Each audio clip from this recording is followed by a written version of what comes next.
जी अस्सलाम वालेकुम।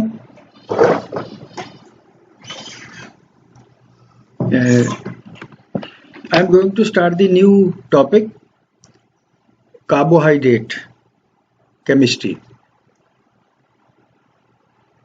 First of all, we will see what are the learning objectives of the carbohydrate chemistry. Learning objective होते हैं कि जब आप उसको पढ़ चुके हैं, देख चुके हैं और लेक्चर ख़त्म हो जाए तो उसके बाद क्या इम्पोर्टेंट चीज़ें होती हैं जो you should know. At the end of the study of the chemistry of the carbohydrates, student must be able to memorize. Number one, one can define the carbohydrates in chemical terms. And then classification. You can classify into 4 major groups with examples of each group. Then what is the biochemical importance of the carbohydrates? And what are the general properties, especially with reference to the glucose? आपको पता है कि carbohydrates में सबसे important जो है ना, that's the glucose. Ultimately सारे के सारे carbohydrates convert in the glucose to provide the energy to the body. Then one can describe the monosaccharides of the biological importance, for example the trioses, tetroses, pentoses, hexoses, and with the examples. Then what is the aldo derivative, what are the keto derivatives? Aldo क्या है, keto क्या है? Then important properties of monosaccharides. Then the sugar derivatives of biological importance, deoxy sugars, amino sugars, and the glycosides. Then the medical and biological importance of the cardiac glycoside, very important. अक्सर ये university question. यूबेन. Then the fluorescein.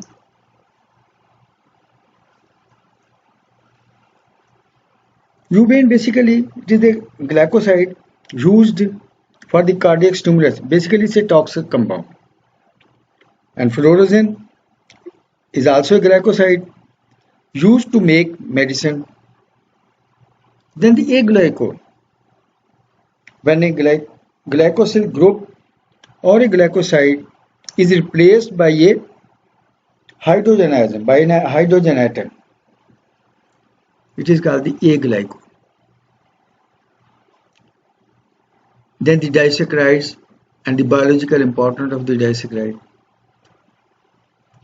And 3 important disaccharides की क्या biological important है. Then what is the invert sugar and what is the inversion? Then lactose and its clinical importance, difference between the sucrose, lactose and maltose. Then the chemistry and properties of the polysaccharides of biological importance, homopolysaccharides. Then the starch, chemistry and properties, differentiate between the amylose and amylopectin. Glycogen, आपको पता है कि glucose की storage form in animals is called the glycogen और plants में जो है ना it is called the starch. और फिर अमाइलोज बेसिकली लीनियर चेन है, स्मॉल है, near 500 to 20,000 alpha D glucose की मोनोमर्स हैं इसमें link together by the alpha 1,4 glycosyl bonds. लेकिन जो अमाइलोपेक्टिन है that's broad and heavy chain.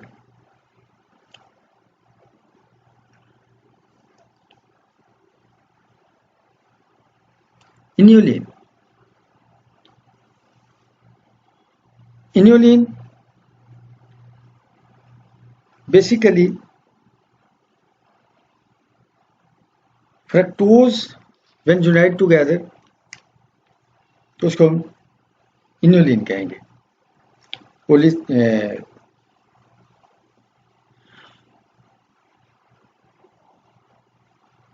आप कहेंगे chain of fructose, then the cellulose, roughage value, very important, बहुत दफ़ा एग्जाम में ये आता है, क्योंकि आपको पता है कि ये बेसिकली फाइबर न्यूट्रिशन में भी आ जाता है, कार्बोहाइड्रेट्स में भी आ जाता है, तो इसलिए प्लीज़ इसको आपने ज़रूर करना है। Then the dextran and dextran, ये भी बहुत इंपॉर्टेंट है, क्योंकि dextran is used as the plasma expander. Then the heteropolysaccharides, जिसको हम हेट्रोग्लाइकेन्स भी कहेंगे, mucopolysaccharides, glycosaminoglycans, then the sulphate free MPS, mucopolysaccharides, high hyaluronic acid and chondroitin sulfate. Then the sulfate containing MPS, chondroitin sulfate, ABCD and keratin sulfate, heparin and heparon sulfate. Then the neutral MPS, mucopolysaccharides, blood group substances, and we should know the chemistry of each mucopolysaccharide and its distribution in the body and its biological importance. Then functions of the proteoglycans.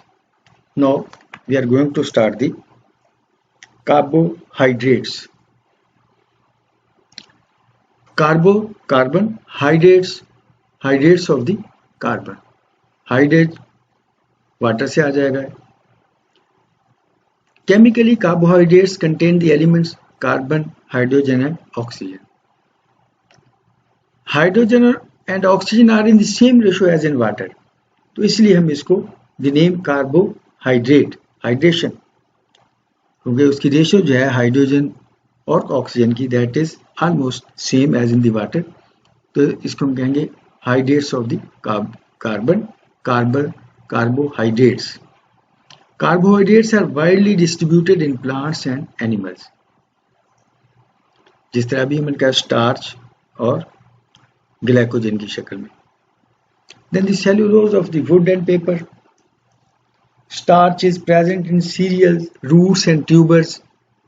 ये शास्त्रदार ग़िज़ाएं ना, जैसा ये जो plants में होती हैं, जड़ों वाली चीजें. Then the cane sugar. These are all examples of the carbohydrates. Then the animal tissues contain glycogen and body fluids contain glucose. Glycogen, the storage form of glucose. And we are not eating all the time. हम हर वक्त तो खाते नहीं है ना. तो इससे होता ये है, when we took the carbohydrate rich meal, तो उसमें फिर ग्लूकोज जितना तो बॉडी को रिक्वायर्ड है that is being used, but उसके अलावा उसके जो मतलब एक्सेस है that is being stored in the tissues and specially in the liver and in the muscle, ये दोनों जगह जाके in the form of glycogen.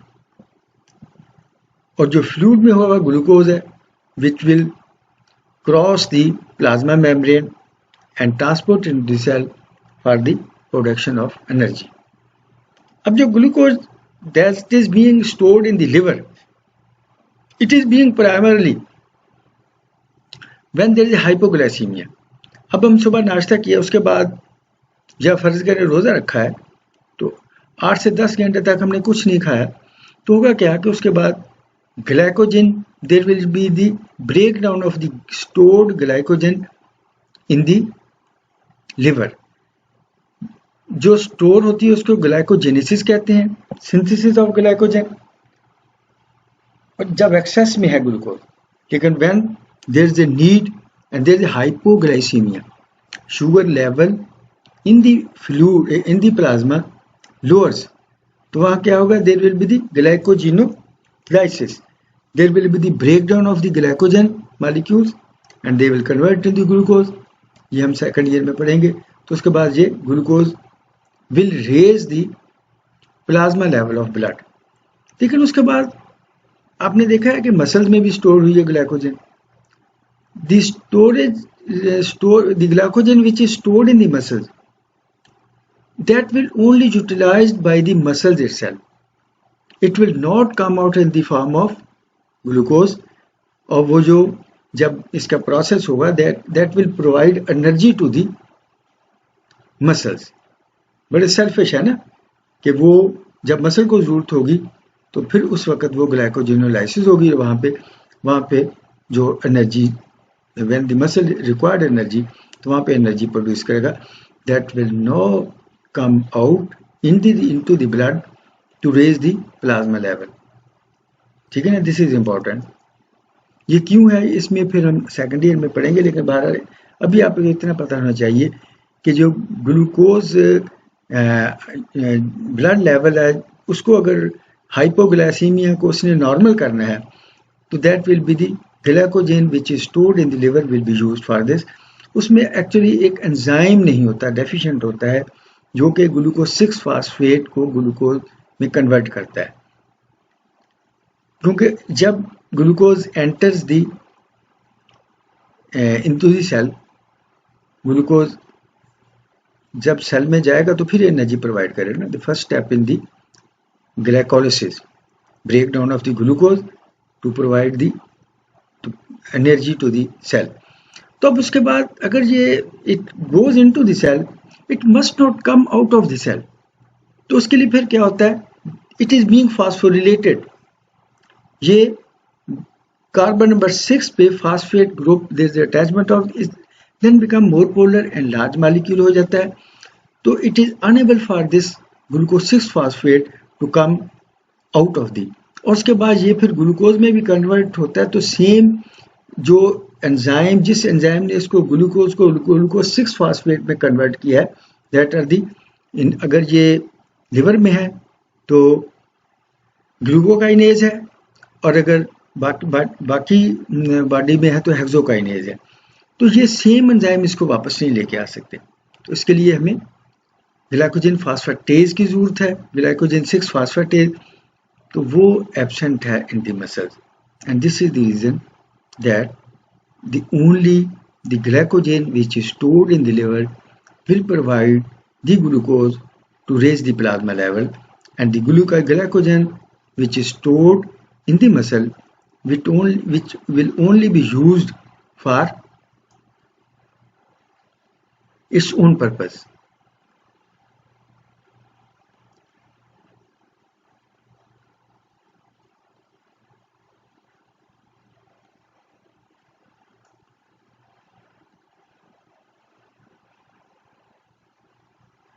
In plants, glucose is synthesized from the carbon dioxide and water by photosynthesis. ये तो आपने शुरू से पढ़ रहे हैं, आप मैट्रिक से पहले ही आपने पढ़ लिया होगा. तो फोटोसिंथेसिस जब हम एक्सहेल करते हैं carbon dioxide, it is picked up by the plants, और प्लांट्स इसको कन्वर्ट करते हैं. फिर एक तो वो ग्लूकोज अपने लिए बनाते हैं और दूसरा वो कन्वर्ट करते हैं ऑक्सीजन में, which is being used by us and stored as starch. Plants में ये it is stored as starch and can be used to synthesize the cellulose. Animals can synthesize carbohydrates from amino acids, but most are derived ultimately from plants. Basically, when it is required, glucose is required in our body, तो basically हम diet से लेते हैं. लेकिन आप ये सोचें कि डाइट हम नहीं ले रहे हैं, लेकिन glucose is very much important specially for the brain tissues, neurons के लिए. तो फिर ग्लूकोज कहाँ से, from where this glucose will come to give the energy. हमने सुबह खाया, शाम तक नहीं, उसमें तो हमने देख लिया कि जो glucose which was stored in the liver, it comes out of the liver and it provides. लेकिन अगर ये प्रोलॉन्ग हो जाए, स्टारवेशन 10-11 घंटे से ज़्यादा हो जाए, खुदा न खास्ता किसी भी वजह से, जिसको हम स्टारवेशन कहते हैं, डाइट इज़ नॉट बीइंग पर, किसी भी वजह से भूख हड़ताल कर दी है या अल्लाह रहम करे को कहत की साली की शक्ल हो गई है, तो फिर भी तो हमें ग्लूकोज कुछ दिन के लिए चाहिए ना. तो फिर क्या होता है, अमाइनो एसिड, उसको हम कहते हैं ग्लूकोनियोजेनेसिस. बेसिकली तो glucose is being formed from the carbohydrates. लेकिन when gluconeogenesis, neo नया, glucose और synthesis of the glucose from non carbohydrates, तो उसमें फिर जो कार्बन स्केलेटन है वो हमें हमारी जो बॉडी में स्टोर प्रोटीन्स हैं, तो वहां से फिर कैटाबॉलिक एक्शन होता है, दी breakdown of the glucose into the protein into the amino acid, and these amino acids will provide. इसलिए आपने देखा है कि जब खुराक नहीं मिलती, डाइट नहीं मिलती, तो कमजोर हो जाता है। तो क्या होता है वो, that's be this muscle wastage. तो मसल वेस्टेज एक डायबिटीज मेलाइटस में भी आपने देखा होगा कि डायबिटीज अनकंट्रोल्ड डायबिटीज मेलाइटस है, उसमें भी आप देखा बड़ा कमजोर हो जाता है, कहते हैं यार बड़ा बिल्कुल देखें मसल वेस्टेज हो जाए। तो उसकी भी यही रीजन है, क्यों कि अनकंट्रोल्ड डायबिटीज में क्या है, uncontrolled, I am emphasising on the uncontrolled. Uncontrolled में क्या है कि ये glucose is not entering the cell, insulin नहीं है या कोई भी वजह है, तो अब glucose in the plasma, in the blood, वहां ये ऑस्मोटिक इफेक्ट से it will cause the diuresis, urination से ये ग्लूकोज भी निकल जाएगा और एक्सेस ऑफ यूरिन भी हो जाएगा। इसलिए डायबिटिक्स को अनकंट्रोल को पेशाब ज्यादा आता है और मुंह भी खुश्क होता है। ठीक है, तो dryness of the mouth and hyper, जिसको कहते हैं कि यूरिनेशन, यानी ज्यादा जो उसको पेशाब ज्यादा आएगा, तो उसमें अब होता ये है कि it is not going to, glucose is not being provided to the tissues.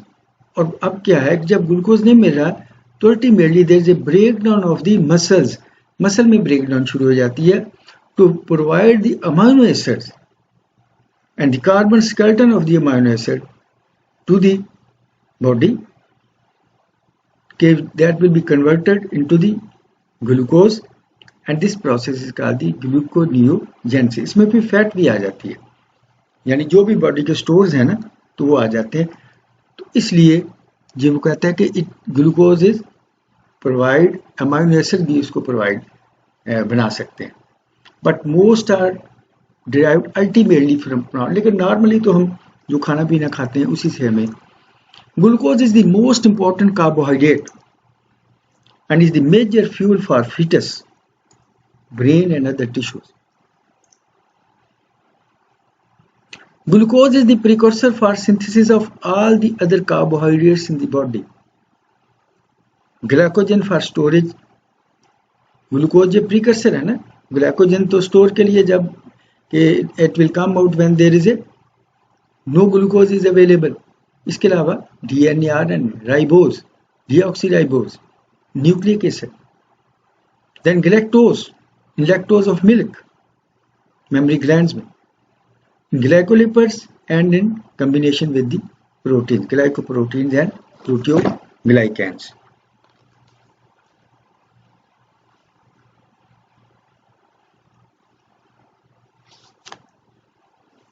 In glycoproteins and proteoglycan, glycoproteins और प्रोटियोग्लाइकन दोनों में नेम इंडिकेट्स कि ग्लूकोज भी है और प्रोटीन भी है। Basically proteoglycans are part of the, can be part of the glycoprotein, क्योंकि ग्लाइकोप्रोटीन्स में प्रोटीन कोई ज्यादा होगी और कार्बोहाइड्रेट्स कम होंगे, और प्रोटियोग्लाइकन में कार्बोहाइड्रेट्स ज्यादा होंगे और प्रोटीन कम होगी, कार्बोहाइड्रेट को 95% के करीब होंगे। And the disease associated with carbohydrate metabolism include the diabetes mellitus, very important, and the galactosaemia, क्योंकि हमारा सारा जो मेटाबॉलिज्म है, हमारी एनर्जी सप्लाई होती है, बेसिकली सारी की सारी जो कार्बोहाइड्रेट्स डिपेंडेंट है। गैलेक्टोसीमिया जी, इसमें ग्लैक्टोज जो है ये ब्लड ज्यादा, प्लाज्मा में ज्यादा हो जाएगा लेवल से। Then the glycogen storage diseases, glycogen basically it is being stored, लेकिन sometimes then It is being used when there is the glucose is not available. तो अब जिस उसके बाद इसने जब ग्लाइकोजेनोलाइसिस होनी है तो there are certain enzymes which are required for the breakdown of the glycogen into the glucose. तो कई दफ़ा वो जो एंजाइम्स हैं कंजेनिटली वो एब्सेंट होते हैं, तो उसकी वजह से फिर क्या होता है कि glycogen is not being converted to the glucose. Glycogen जो है, ग्लाइकोजन बन गई है, स्टोर हो गई है, लेकिन when it is required there is no glycogenolysis. तो इस तरह this glycogen will stored in the tissues specially in the hepatocytes, क्योंकि ये वहीं पे होती है ज़्यादा लिवर में, तो ये फिर लिवर सेल में स्टोर हो जाएगी और फिर ये डिजीज़ की शक्ल में, ये हम सेकंड ईयर में पढ़ेंगे। तो इसमें अभी शायद सेल में हमने पढ़ी थी पॉम्पीज डिजीज और टे सैक्स डिजीज जिस पढ़ी थी कि अगर लिपिड मेटाबॉलिज्म कोई एंजाइम डेफिशिएंट है तो टे सैक डिजीज की शक्ल में आ जाएगा, और अगर कोई प्रोटीन का एंजाइम है तो उसमें वो that will be the Pompe's disease, क्योंकि वो basically glycogen will not converted to the glucose. ठीक है, तो आमतौर पर जिस तरह मैंने कहा कि enzymes which is converting the glucose into the glucose 6 phosphate, it is the hexokinase and glucokinase. और उसके बाद जब वापस आना, तो अगर इसने वापस ग्लूकोज 6 फॉस्फेट से ग्लूकोज की शक्ल में वापस आना है, जब ग्लाइकोजन ब्रेक डाउन होगी तो फिर ऐसे ही होगा ना कि glucose 6 phosphate will be converted to the, तो वहाँ पे एंजाइम है glucose 6 phosphatase.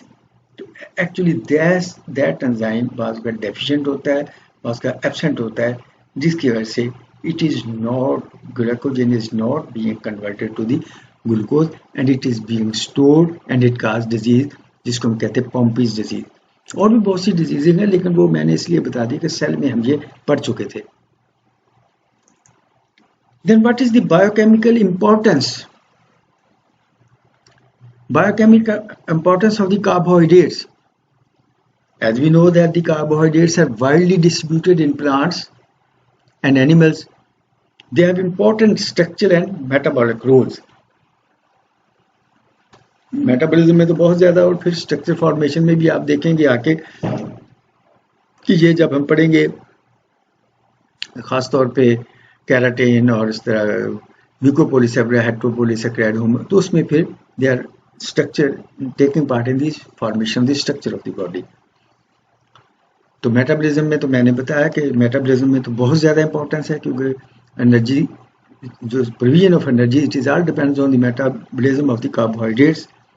In plants glucose is synthesised from carbon dioxide and water by photosynthesis and stored as starch और used to synthesise the cellulose of the plant cell walls. Animals can synthesize carbohydrates from amino acids, but most are derived ultimately from plants. ये मैं अभी आपको बता चुका हूँ कि amino acid से किस तरह कार्बोहाइड्रेट्स जो है ना वो बनते हैं, लेकिन मेनली जो है ना ये इन दी डाइट्स में से प्लांट्स में हासिल करते हैं। लेकिन स्टारवेशन की शक्ल में when there is the food is not available due to any reason, या even glucose is not available, जिस तरह मैंने कहा कि अनकंट्रोल्ड डायबिटीज़ में, तो वहाँ फिर there will be the break down of the proteins and the adipose tissue, जो हमारा फैट और प्रोटीन थी उसकी ब्रेक डाउन होगी, और they will provide the carbon skeleton for the formation of the glucose and this is called the gluconeogenesis. इस शक्ल में ये अमाइनो एसिड जो है ना can synthesise the carbohydrates. Glucose is the most important carbohydrate.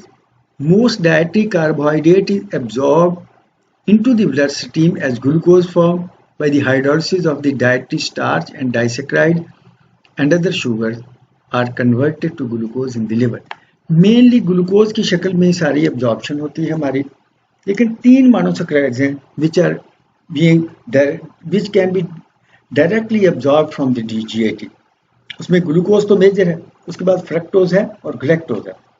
Fructose और galactose क्यों है? ग्लैक्टोज तो एक तो आपको पता है कि बच्चों की सारी पहली 4 माह के लिए डाइट ही सारी मिल्क है, और मिल्क कंटेन दी ग्लैक्टोज, तो इसलिए ग्लैक्टोज भी directly it can be absorb.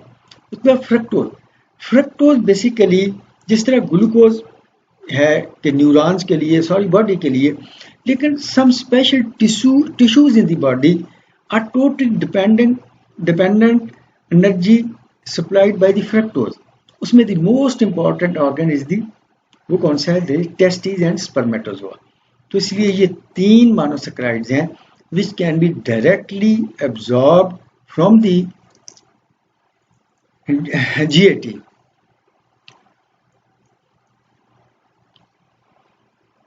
और उसके बाद ये भी अल्टीमेटली ये दैट ग्लूकोज और फ्रक्टोज भी, गैलेक्टोज भी ग्लूकोज में कन्वर्ट हो जाएंगे in the liver. Glucose is the major metabolic fuel for mammals except the ruminants and a universal fuel for fetus. Mammals, दूध पिलाने वाले जानवर जिसमें हम भी शामिल हैं, और उसके अलावा गायें, भैंसें, बकरियां, ये भी सारी मैमल्स में हैं। लेकिन वो कहता है कि major metabolic fuel for the mammal, लेकिन एक्सेप्ट रूमिनेंट्स। रूमिनेंट्स वही जो चारा खाने वाले जानवर होते हैं ना, उनको हम रूमिनेंट कहते हैं। these are mammals that are able to acquire nutrients from plant based food by fermenting it into specialized stomach prior to digestion, principally through the microbial actions। इसमें अल्लाह ताला ने एक ऐसा सिस्टम, एक ऐसा अलग मैदा दिया हुआ है जिसमें फर्मेंटेशन होती है माइक्रोब्स की वजह से, और वो जो न्यूट्रिएंट्स वो दे कैन गेट न्यूट्रिएंट। तो ये इसीलिए तो हम नहीं खा सकते ना, ये घास भूस अगर खाना है तो उसको कन्वर्ट करके हम बड़े खाएंगे। साग पात खाते तो हैं, लेकिन भाई कुकिंग और डायरेक्ट नहीं, वो जो सारे का सारे। तो जो रूमिनेंट्स हैं वो आप देखो कि उनकी basically they dependent on the ये ग्रीन प्लांट्स, सब्ज चारे पे सारा होता है। तो उसकी ये वजह है, दिस इज दी वजह। It is the precursor for synthesis of all the other carbohydrates in the body, including glycogen for storage, ribose and deoxyribose in nucleic acid, galactose and lactose of milk, in glycolipids in combination with the protein in the glycoproteins and the proteoglycan। ये हम पढ़ चुके पहले। Diseases associated with carbohydrate metabolism include diabetes mellitus, galactosemia, glycogen storage disease and lactose intolerance। lactose intolerance ये भी बड़ा university question है, बहुत दफ़ा आता है। उसमें सिनेरियो इस तरह का बनाते हैं कि जी वो डेयरी ऐसी यानी डेयरी डाइट खाने से फ्लैचुलेंस हो जाती है, इंडाइजेशन हो जाती है, वोमिटिंग, डायरिया। तो उसमें वे basically this is the lactose intolerance होती है। लैक्टेज नहीं होता ना, उसमें लैक्टेज नहीं है। Then the carbohydrates are classified as monosaccharides, you can call the simple sugars are two sugar that can not, monosaccharides हम किस तरह डिफाइन करेंगे? These are two sugar that can't be hydrolyzed और broken into simple sugars। Monosaccharides जो हैं ये इससे ज़्यादा सिंपल हाइड्रोलाइसिस में नहीं होंगे। जिस तरह मैंने कहा कि glucose is the monosaccharide and it is being absorbed, इसी तरह फ्रक्टोज और गैलेक्टोज है। Near about 200 monosaccharides are found in nature. Generally, monosaccharides houses 3 to 10 carbon atoms, 3 से 10 हैं per molecule. The more important ones are the 3 to 6 carbon atoms. 3 वाला को हम कहेंगे ट्राइओसिस, 3 ट्राई, एंड 6 कार्बन एटम को हम कहेंगे हेक्सोसिस। They may be classified as triosis, 3 carbon atom, tetrosis, 4 carbon atom, pentosis, 5 carbon atom, hexosis, 6 carbon atom, or heptosis, 7 carbon atom, depending upon the number of carbon atoms and as a aldosis or ketosis। Classify करेंगे या तो हम carbon atoms की तादाद के हिसाब से करेंगे, if there are 3 tri, 4 tetra, 5 penta, 6 hexa और 7 है तो हेप्टा। लेकिन there is other method you can classify कि whether they have the aldehyde groups or the carbonyl group है, कीटो है या एल्डिहाइड है। depending upon whether they have an aldehyde or keto group.